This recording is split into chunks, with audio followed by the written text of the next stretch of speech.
Right. That's what you hear. Yeah. When they don't have anything to hold you with, nothing to make you think about what they have to say, they talk at you, not to you. And that's what she was doing. And she was doing it, and it's not new. No. But everybody's hip to you all now.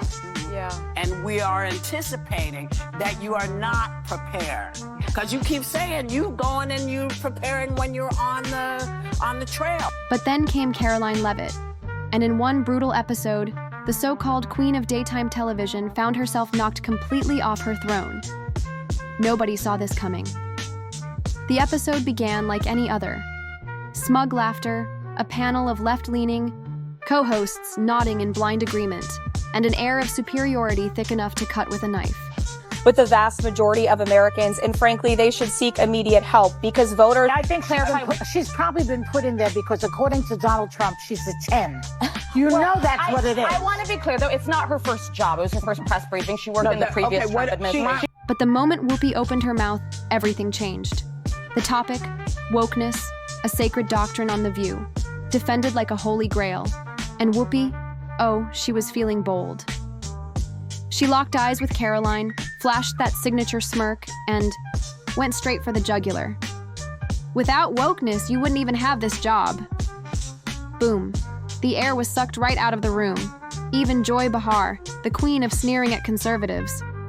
I would like to talk about Joe Biden and Donald Trump, who you work for. I am stating facts that your colleagues have stated in the past. Okay, now, I'm sorry, guys. We're going to come back out to the panel. Karoline, thank you very much for your time.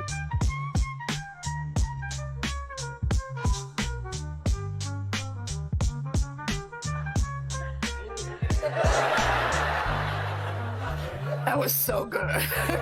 So good. In a statement afterwards, this young lady claimed her, quote, on-air snub proves that you-know-who will not be treated fairly in the upcoming debate. Now, do you think this is going to make people doubt whether CNN can stay objective, or is this more the same of, everybody's against me, it's all rigged, I tell you. Is everything rigged? No, it's their MO. That's what they do. Rachel Maddow said last week, she's like, if the election is lost, it was rigged. If there's a debate, then She shifted uncomfortably in her chair, sensing the firestorm that was about to erupt. This wasn't just a casual disagreement. This was Whoopi erasing Karoline's entire career, her intelligence, her hard work, all in one dismissive swipe, reducing her success to nothing more than a product of an ideology she actively opposes. It was cold-blooded, and the audience felt it. Still, like trained seals, they clapped along. But Karoline didn't flinch. That you saw live on this program yesterday. Joy Behar stirring the pot of controversy after saying this about Karoline.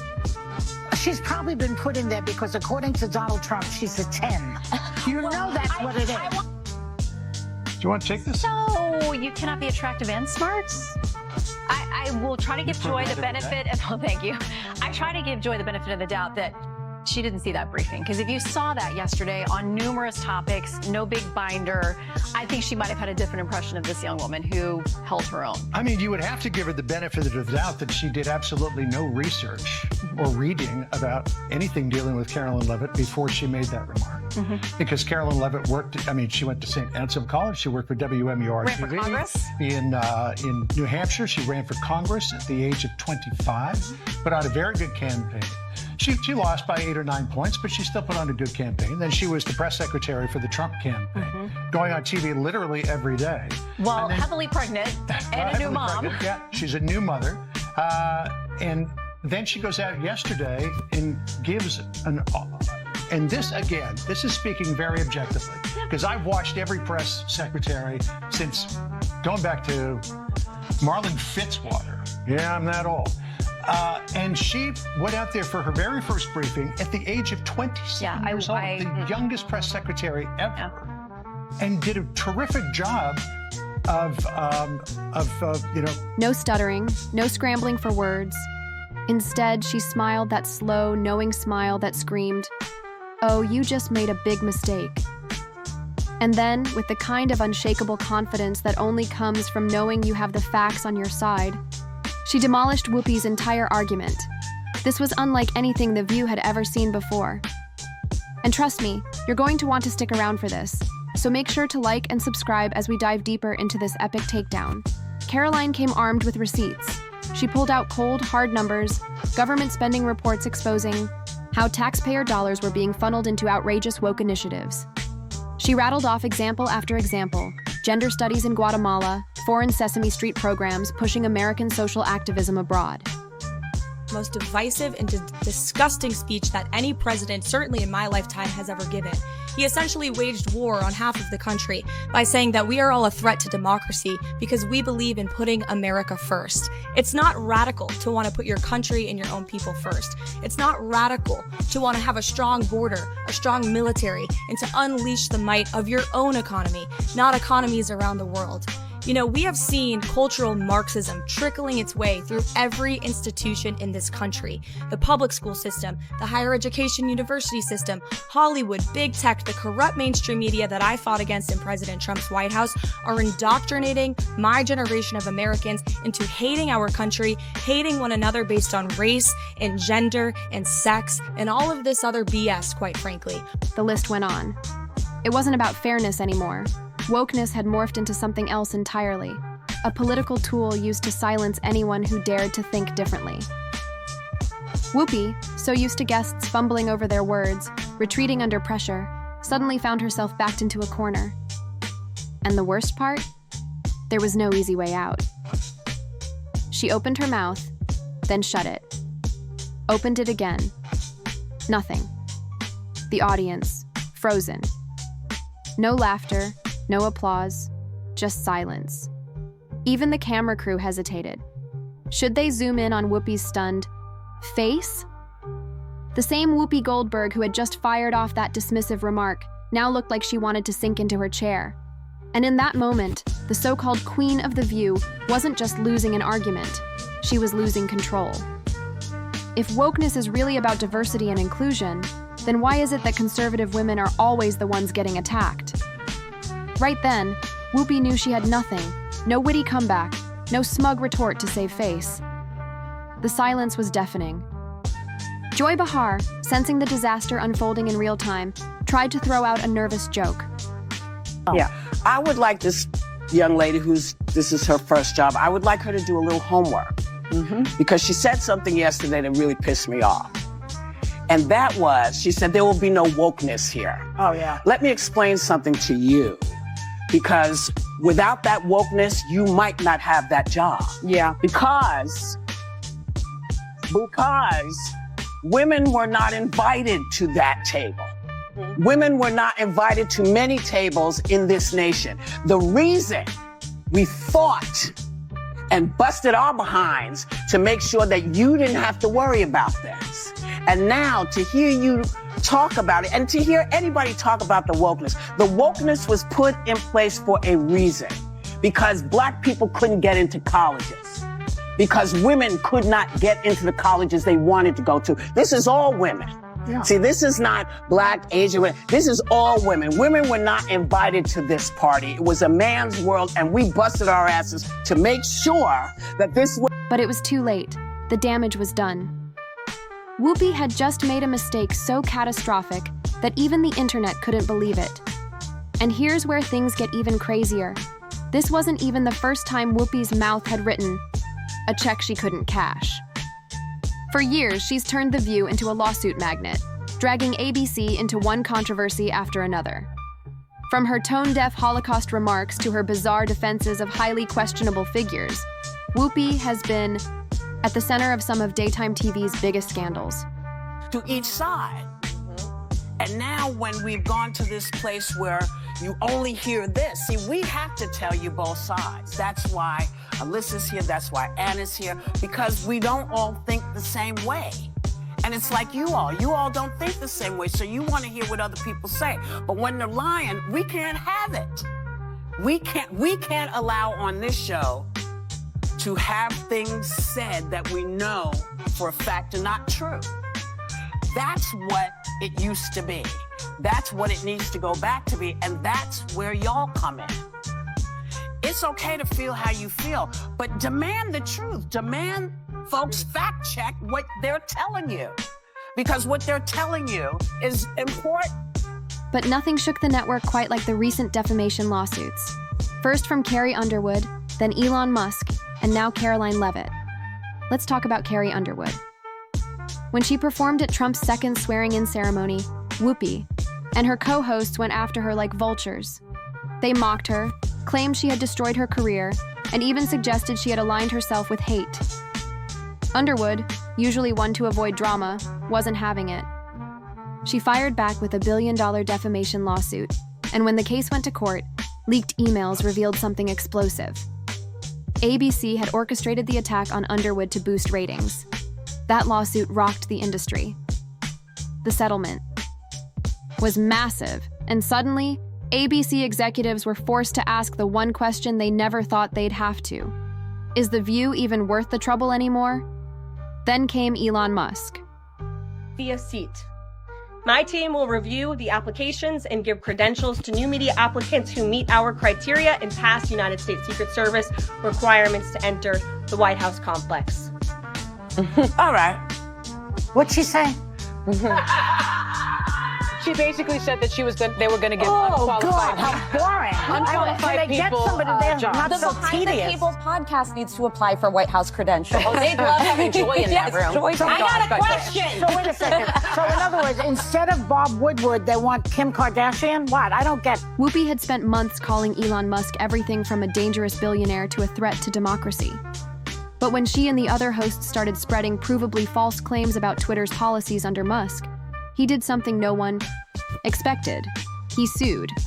And when Musk sues, he doesn't mess around. Attacking a woman for her looks or age isn't very progressive. Let's bring in Sky News contributor Kosha Garda. Kosha, particularly that last clip that we played, it was so condescending. The way that she was scolding her as if she was a schoolgirl, suggesting she needed to do her homework.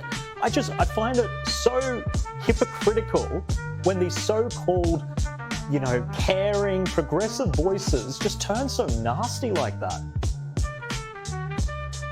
Yes, and as you mentioned, with conservative women, there's a long list of that, both of Trump's previous press secretaries, females, Sarah Huckabee Sanders, Kayleigh McEnany, other figures like his campaign manager the first time, Kellyanne Conway, Sarah Palin, very famously had to bear the brunt of a lot of this. So people are used to that. I think in their bubble of the audience that The View speaks to, that's probably kind of what the group think is. So one defense, I guess, is that she was speaking to her audience, but you take it outside of that bubble the way you are right now, and we all can see what it is. It was also interesting, too, because she was conflating two ideas. ABC immediately went into full-blown damage control, and whispers started circulating that major advertisers were losing patience with The View's endless controversies.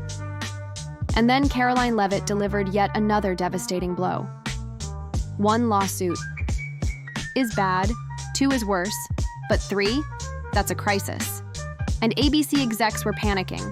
The show was hemorrhaging millions in ad revenue, and behind closed doors, insiders leaked reports that some of the network's biggest sponsors were reconsidering their partnerships. But the fallout didn't stop there. New rock star launched overnight. Now, I know she's been around for some time, but how's this? She's just 27, but she's fantastic. This is the brand new press secretary representing the president. Now, remember old Karoline Jean-Pierre just lying to people about how amazing Biden was, deep fakes. The one before that, Jen Psaki, circle around just telling lies. Well, they've been replaced with a lady called Karoline Leavitt. I repeat, you can see she's a lady of faith. She's a lady who knows how to fire guns recreationally. And she knows how to drop a few bombs verbally on a press pack that, remember, covered up for Biden and have told the worst possible lies about incoming future Hitler Trump. Have a look at her taking control of a room of people who normally wouldn't even roll their eyes. ABC immediately went into survival mode. For years, they had let Whoopi run The View like a personal empire, shutting down conservative guests without consequence. But now, she was the one getting shut down, and it was nothing short of humiliating. Then came the real nightmare. Sponsors started pulling out, and advertisers wanted nothing to do with a show where the hosts stormed off instead of debating. While I vow to provide the truth from this podium, we ask that all of you in this room hold yourselves to that same standard. We know for a fact there have been lies that have been pushed by many legacy media outlets in this country about this president, about his family, and we will not accept that. We will call you out when we feel that your reporting is wrong or there is misinformation about this White House. Boo. She's got more. I would like to point out to each and every one of you that in 2024, when Joe Biden was in the Oval Office, or upstairs in the residence sleeping, I'm not so sure, egg prices increased 65% in this country. Bam! It's on in the middle of... Even loyal View fans started to question whether the show had finally gone too far. And then came the moment no one saw coming. ABC removed Whoopi Goldberg from The View. Of course, they didn't say she was fired. They tried the usual PR spin, claiming Whoopi was taking a break to focus on other projects, but everyone knew the truth. Voters do not agree with these despicable women on The View. They are wildly out of touch with the vast majority of Americans, and frankly, they should seek immediate help because voters are going to re-elect President Trump back to the White House very soon because voters see these trials that are being brought forward against President Trump for what they are. They are sham show trials. They are election interference in an attempt to imprison President Trump. And the irony in all of this is that Joe Biden and the Democrats and these ladies on The View constantly say President Trump is the alleged threat to democracy, when in fact they themselves are wishfully thinking that President Trump will be imprisoned when he has not been convicted of any crimes. That is the real threat to democracy. Voters see that, and that's why President Trump continues his dominance in the polls, not just with Republicans and independents, but he's also picking up historic gains with Democrat constituencies such as African Americans, Hispanic Americans, and union workers. Well, the reign of Whoopi Goldberg on The View was officially over. But anyone with half a brain knew the truth. Whoopi got the boot.